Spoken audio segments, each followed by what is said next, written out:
ഞങ്ങളിപ്പോൾ ഉള്ളത് അൽസാജ് കിച്ചൻ്റെ വൈപ്പിനിലെ കാളമുക്കിൽ ഓപ്പൺ ചെയ്തിട്ടുള്ള പുതിയ റെസ്റ്റോറൻറ്റിലാണ്. ഇവിടെ വന്നതിൻ്റെ പർപ്പസ് തന്നെ ഒന്ന് നെഗറ്റീവ് പറയുന്ന മെൻറ്റാലിറ്റി വെച്ച് തന്നെയാണ്. അതിനൊരു കാരണമുണ്ട്. കഴിഞ്ഞ ദിവസം എൻ്റെ ഫ്രണ്ട് ബ്രൂട്ടോ ഫേസ്ബുക്ക് പേജിൽ അൽസാജ് കിച്ചനെ ചെറുതായിട്ട് കമൻ്റ് ഇട്ട് ട്രോൾ ചെയ്യായിരുന്നു. അതിന് മറുപടിയായിട്ട് അതിൻ്റെ ഓണർ പറഞ്ഞു, നിങ്ങൾ ആദ്യം വന്ന് ഞങ്ങളുടെ റെസ്റ്റോറൻറ്റിൽ ഫുഡ് കഴിക്കൂ, എന്നിട്ട് കമൻ്റ് ഇടുമെന്ന് പറഞ്ഞു. ആ ഒരു വെല്ലുവിളി നമ്മൾ ഏറ്റെടുത്തു. ഇനി എന്തെങ്കിലും ആ റൂട്ട് വന്ന വഴിക്ക് നമുക്ക് കയറിയിട്ട് വർത്താനം പറയാമെന്ന് പറഞ്ഞു. അങ്ങനെ ആ ഒരു കമൻറ്റിൽ കൗണ്ടർ അടിച്ച് അങ്ങനെ പോയി. അങ്ങനെ എറണാകുളം വൈപ്പിൽ വന്ന സമയത്ത് നമ്മൾ ഈ റെസ്റ്റോറൻറ്റിൽ ഒന്ന് കയറിയതാണ്. ബീഫ് റിബ ഓർഡർ ചെയ്തത്. അതിന് ഓർഡർ ചെയ്യാനുള്ള ഒരു കാരണമുണ്ട്. കഴിഞ്ഞിടയ്ക്ക് തന്നെ എറണാകുളത്ത് നിന്ന് ബീഫ് റിബ ഓർഡർ ചെയ്തപ്പോൾ വളരെ മോശപ്പെട്ട അനുഭവം ഉണ്ടായത്. അപ്പോൾ ഇതും ആ രീതിയിൽ എക്സ്പെക്റ്റ് ചെയ്ത് തന്നെയാണ് ഓർഡർ ചെയ്തത്.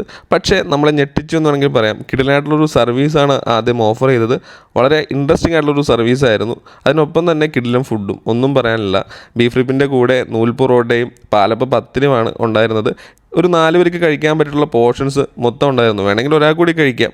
അങ്ങനെ ഞങ്ങൾ കഴിച്ചുകൊണ്ടിരിക്കുന്ന സമയത്താണ് ഓണർ വന്നത്. എങ്ങനെ ഉണ്ടായിരുന്നു എന്ന് ചോദിച്ചു. നെഗറ്റീവ് പറയാമെന്നാൽ ഞങ്ങളെ അദ്ദേഹം ഞെട്ടിച്ചു. കിടിലനായിട്ടുള്ളൊരു ഫുഡായിരുന്നു.